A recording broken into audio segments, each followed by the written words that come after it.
দেশ বিদেশের খেলাধুলার খবর নিয়ে দেশ টিভির নিয়মিত আয়োজন টোটাল স্পোর্টসে জানাচ্ছি স্বাগতম। সঙ্গে আছে আমি রাশেদ অমিত। কার্ডিফ থেকে মিরপুর ওয়ানডেতে ক্রিকেটে বিশ্ব চ্যাম্পিয়নদের বধের অপেক্ষা ঘুচল দীর্ঘ 11 বছর পর। মিরপুর শেরে বাংলা স্টেডিয়ামে সিরিজের প্রথম ওয়ানডেতে অস্ট্রেলিয়াকে বৃষ্টি আইনে 86 রানে হারিয়ে টিম টাইগার্স। এই জয়ে 3 ম্যাচ ওয়ানডে সিরিজের 1-0 ব্যবধানে এগিয়ে গেল বাংলাদেশ।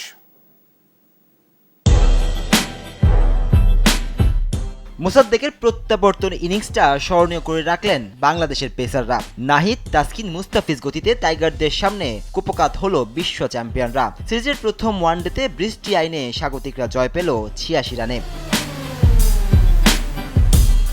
টসেরে ব্যাট করতে নেমে শুরুটা ভালো হয়নি বাংলাদেশের। দলীয় 10 রানে প্রথম ধাক্কা আসে স্বাগতিক শিবিরে। অ্যালিসের বলে স্লিপে লাবুসেনের হাতে ক্যাচ দিয়ে ফিরেন সাইফ হাসান। এরপর শান্তকে নিয়ে দলের হাল ধরেন তানজিদ হাসান তামিম। দায়িত্বশীল ব্যাটিংয়ে দুজন তুলে নেন অর্ধশতক। দলীয় 106 রানে থামে তামিমের 54 রানের ইনিংস। 67 রানে ফিরেন নাজমুল হোসেন শান্ত। বাংলাদেশের মিডল অর্ডারে এদিন ব্যর্থ ছিলেন লিটন দাস ও তাওহিদ হৃদয়। তবে 4 বছর পর লাল সবুজ জার্সিতে প্রত্যাবর্তন করে মোসাদ্দেক জানান দিলেন বাংলাদেশ দলে তার প্রয়োজনীয়তা। 22 গজের পিচকে ক্যানভাস বানিয়ে মোসাদ্দেক উপহার দিলেন অপরাজিত 84 রানের এক মহাকাব্যিক ইনিংস। আর তার এই অদম্য ও রাজকীয় প্রত্যাবর্তনের উপর ভর করে বাংলাদেশ শেষ পর্যন্ত সংগ্রহ করে 8 উইকেটে 284 রানের এক লড়াকু পুঁজি। জবাবে খেলতে নেমে টাইগার পেসারদের অগ্নিঝরা গতির সামনে দিশেহারা ছিল অস্ট্রেলিয়া। 51 রান জড়ো করতে সাজঘরে হাঁটেন 3 ব্যাটার। এরপর কুপার কোনলি অ্যালেক্স কেরিকে নিয়ে দলের হাল ধরার চেষ্টা করেন। তবে সেই জুটিটা বড় হতে দেননি মোসাদ্দেক হোসেন, ফেরান কোনলিকে। এরপর অ্যালেক্স কেরিকে থামান নাহিদ রানা। ঢুকতে থাকা অজি শিবিরে কেউ স্থায়ী হতে পারেনি বাংলার বাঘেদের সামনে। এরই মাঝে হানাদে বৃষ্টি, তাতে মাঠে আর খেলা না ফেরায় ঐতিহাসিক জয় পায় মিরাজের দল। নাজমুস সাকিব, দেশ টিভি স্পোর্টস ডেস্ক।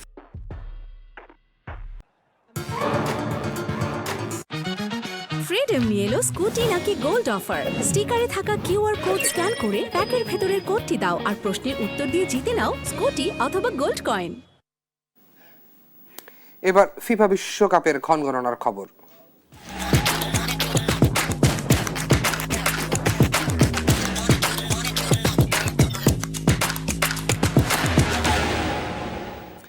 ফিফার কাছ থেকে ভ্যাট ট্যাক্স সহ 63 কোটি টাকার বিশ্বকাপ ফুটবল প্রচার সত্য কিনেছে বিটিভি বলে জানিয়েছে তথ্য ও সম্প্রচার প্রতিমন্ত্রী ইয়াসির খান চৌধুরী। বলেন এবং সবকটি খেলাই সরাসরি সম্প্রচার করা হবে। মঙ্গলবার দুপুরে সচিবালয়ে বিশ্বকাপ সম্প্রচার নিয়ে ব্রিফিংয়ে তিনি এসব কথা জানান।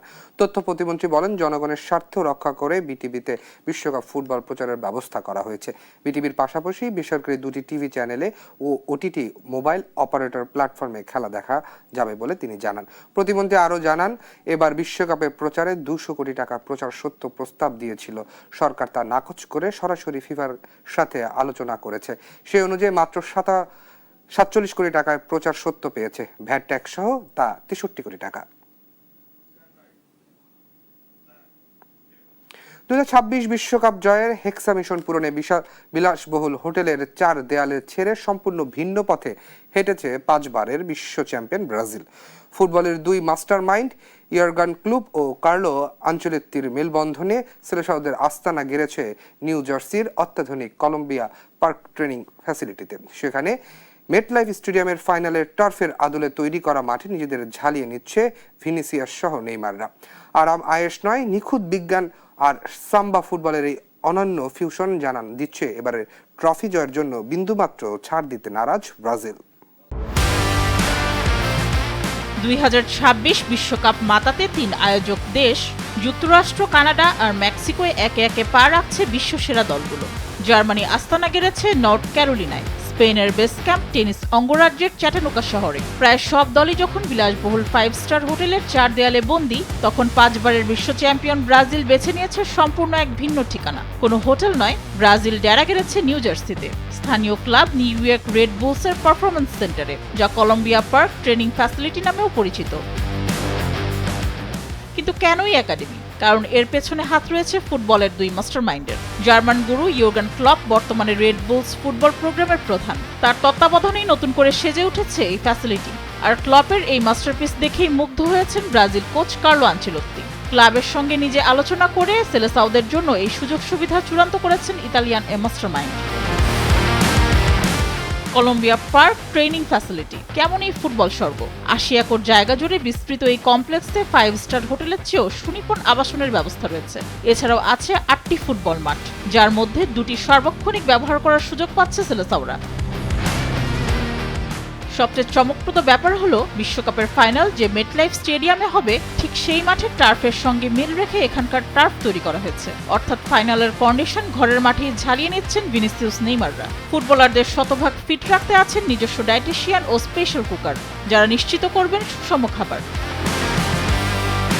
তবে শুধু মাঠ বা খাবারই শেষ নয়, কলম্বিয়া পার্ক ট্রেনিং সেন্টারের আসল শক্তি লুকিয়ে আছে এর অবিশ্বাস্য আধুনিক প্রযুক্তিতে। ফুটবলারদের ইনজুরি প্রতিরোধ, পুনর্বাসন এবং দ্রুত সুস্থতার জন্য এখানে আছে বিশ্বমানের ইনোভেশন ল্যাব ও ফিজিওথেরাপি স্পেস।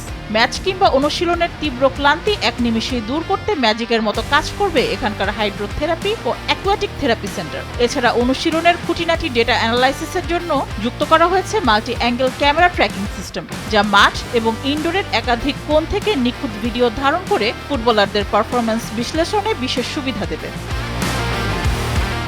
আরামায়েশ নয়, ব্রাজিলের লক্ষ্য হেক্সা মিশন, অর্থাৎ ৬ষ্ঠ বিশ্বকাপ ট্রফি। আর সেই লক্ষ্য পূরণে বিন্দুমাত্র ছাড় দিতে রাজি নন কোচ কার্লো আনচেলত্তি।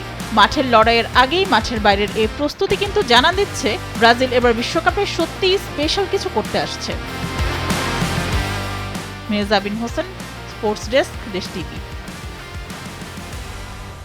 শুরু হয়ে গেছে ফুটবল ইতিহাসের সবচেয়ে বড় মহাযজ্ঞের কাউন্টডাউন। ৪৮টি দল, ৩টি দেশ আর কোটি কোটি মানুষের বাদ ভাঙা উন্মাদনায় দরজায় কড়া নাড়ছে ২০২৬ ফিফা বিশ্বকাপ। যুক্তরাষ্ট্র, কানাডা, মেক্সিকোর যৌথ আয়োজনে এই টুর্নামেন্টে শুধু নতুন ইতিহাসেরই সাক্ষী হবে না, বরং এটি ফুটবল ইতিহাসের এক সোনালী প্রজন্মের বিদায়ও মঞ্চ। আজ আমরা গল্প সেই কিংবদন্তিদের নিয়ে, যাদের এই বিশ্বকাপে হতে যাচ্ছে আন্তর্জাতিক ক্যারিয়ারের the last dance. Lionel Messi, Cristiano Ronaldo, Neymar junior কিংবা লুকা মদ্রিচ, ফুটবল দুনিয়া কাঁপানো এই কিংবদন্তিরা এবার নামছেন ক্যারিয়ারের সবচেয়ে আবেগঘন শেষ যুদ্ধে। ২০২৬ ফিফা বিশ্বকাপই হতে যাচ্ছে ফুটবলের ইতিহাসের সবচেয়ে বড় লাস্ট ড্যান্স। ৩৯-এ মেসির ব্যাক টু ব্যাক শিরোপা, ৪১-এ রোনালদোর প্রথম বিশ্বজয়, আর ইনজুরি মারিয়ে নেইমারের শেষ লড়াই। সঙ্গে থাকছে ম্যানুয়েল নয়ার, সালাহ কিংবা ডি ব্রুইনাদের বিদায়ের শেষ হুঙ্কার। উত্তর আমেরিকার এই মঞ্চেই শেষ হচ্ছে ফুটবলের এক সোনালী অধ্যায়ের। ফুটবল ইতিহাসের সর্বকালের অন্যতম সেরা লিওনেল মেসি, বয়সটা ৩৯ ছুঁই ছুঁই। ২০২২ বিশ্বকাপে ট্রফি উঁচিয়ে ধরে আলবিসেলেস্তেদের ৩৬ বছরের আক্ষেপ ঘুচিয়েছিলেন এই আর্জেন্টাইন জাদুকর। অবসরের গুঞ্জন থাকলেও রেকর্ড ৬ষ্ঠবারের মতো বিশ্বকাপ মাতাতে যুক্তরাষ্ট্রের চেনা মাঠে নামছেন এলম্পটন। লক্ষ্য একটাই, ব্যাক টু ব্যাক বিশ্বকাপ জয় করা। মেসির চির প্রতিদ্বন্দ্বী ৪১ বছর বয়সী আরেক মহাতারকা ক্রিস্টিয়ানো রোনালদো। বয়সকে বুড়ো আঙ্গুল দেখিয়ে সৌদি আরবে এখনও গোলের বন্যা বইয়ে দিচ্ছেন CR7। ক্যারিয়ারে 5টি ব্যালন ডিওর, ইউরো ও নেশনস লিগ জিতলেও বিশ্বকাপের অধরা ট্রফিটা ছুঁয়ে দেখা হয়নি পর্তুগিজ যুবরাজের। পর্তুগালের তরুণ তুর্কিরা যখন মাঠে নামার জন্য উন্মুখ, কোচ রবার্টো মার্টিনেস তখনই রোনালদোকে কেন্দ্র করেই বুনছেন প্রথম বিশ্বজয়ের স্বপ্ন। ৪১ বছর বয়সে ট্রফি জিতলে রোনালদোই হবেন ইতিহাসের সবচেয়ে বয়স্ক বিশ্বকাপ জয়ী। তাই এটাই রোনালদোর শেষ সুযোগ ক্যারিয়ারকে পূর্ণতা দেয়ার। নাটকীয়তা যেখানে শেষ, নেইমারের গল্প সেখান থেকেই শুরু। ২০২৩ সালের ভয়াবহ ইনজুরি আর কোচ কার্লো আনচেলত্তির অবহেলার পর মনে হচ্ছিল নেইমারের বিশ্বকাপের স্বপ্ন বুঝি শেষ। কিন্তু একদম শেষ মুহূর্তে এসে দলের ডাক পেয়ে সবাইকে চমকে দিয়েছেন ব্রাজিলের ইতিহাসের সর্বোচ্চ এই গোলদাতা। বয়স ৩৪ হলেও নেইমারের ইনজুরি এক অভিশাপ, তাই এটিই হতে যাচ্ছে নেইমারের হেক্সা জয়ের শেষ মিশন। বিদায়ের তালিকায় আছেন ক্রোয়েশিয়ার জাদুকর লুকা মদ্রিচ।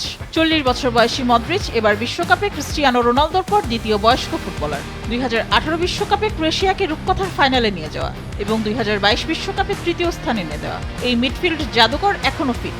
নিজের পঞ্চম বিশ্বকাপে ফুটবল ইতিহাসের চতুর্থ ফুটবলার হিসেবে ২০০টি আন্তর্জাতিক ম্যাচ খেলার মহাকাব্যিক মাইলফলক স্পর্শ করতে যাচ্ছেন মদ্রিচ। গোলপোস্টের নিচেও বাজছে বিদায়ের সানাই। জার্মানির গোলবারের অতন্দ্র প্রহরী বিশ্বকাপ জয়ী ম্যানুয়েল নয়ার ইউরোর পর আন্তর্জাতিক ফুটবলকে বিদায় জানালেও কোচ ইউয়েলস নাগলসম্যানের অনুরোধে অবসর ভেঙে ফিরে এসেছেন জার্মানির ১ নম্বর জার্সি গায়ে। ৪০ বছর বয়সী নয়ারের বিশ্বস্ত গ্লাভস জোড়া এবারই শেষবারের মতো সামলাবে গোলপোস্ট। 2014 বিশ্বকাপের পোস্টার বয় কলম্বিয়ার হামেস রদ্রিগেজও ৩৫ বছর বয়সে এসে চেনা মঞ্চে লাস্ট ড্যান্স দিতে প্রস্তুত।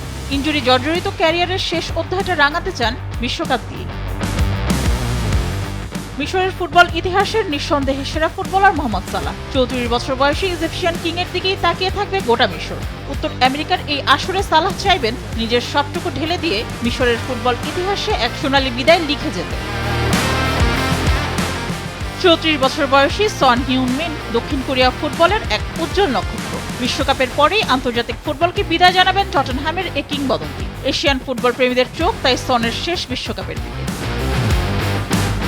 বিদায়ের তালিকায় আছেন বেলজিয়ামের সোনালী প্রজন্মের শেষ কান্ডারি কেভিন ডি ব্রুইনা ও রোমেরো লুকাকু, সেনেগালের নায়ক সাদিও মানে কিংবা আলজেরিয়ার 35 বছর বয়সী রিয়াদ মাহরেজ। সবার গন্তব্য একটাই, 2026 বিশ্বকাপই হতে যাচ্ছে এই কিংবদন্তিদের আন্তর্জাতিক ক্যারিয়ারের শেষ সীমানা। মেহজাবিন হোসেন, স্পোর্টস ডেস্ক, দেশ টিভি। দর্শক, এই ছিল টোটাল স্পোর্টসের আজকের আয়োজন। নিয়মিত খেলাধুলার সব খবর জানতে চোখ রাখুন দেশ টিভির পর্দায়। ফলো করুন দেশ টিভির স্পোর্টসের ফেসবুক এবং ইউটিউব পেজ। ধন্যবাদ সবাইকে।